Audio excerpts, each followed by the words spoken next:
ми прави впечатление.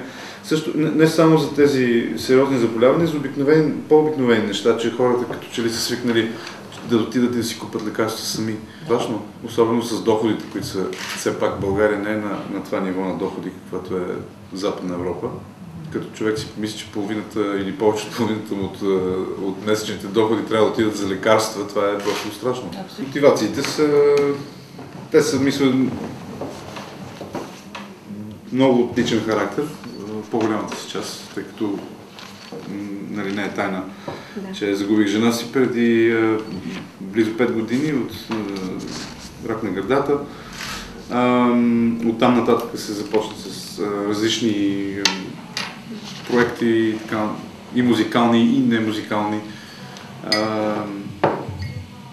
Близко до сърцето са ми проблемите, по принцип свързани и с тези видове заболявания, и въобще с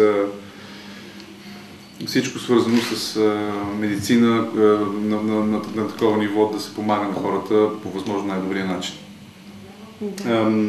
Оттам нататък се информирах по принцип в България как стоят нещата и доста, разбира се, от нещата са не така както трябва да са. По проста причина, че няма достатъчно средства или просто не се насочват на там, на където трябва.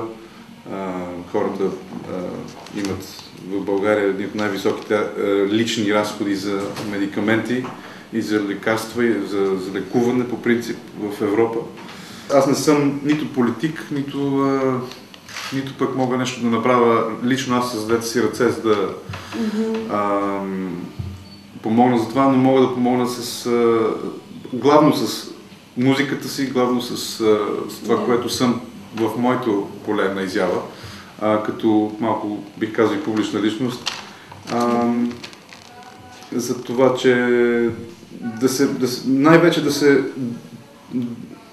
хората да знаят точно как стоят нещата, защото имам чувство, че в България много хора не знаят колко по-добре могат да са нещата.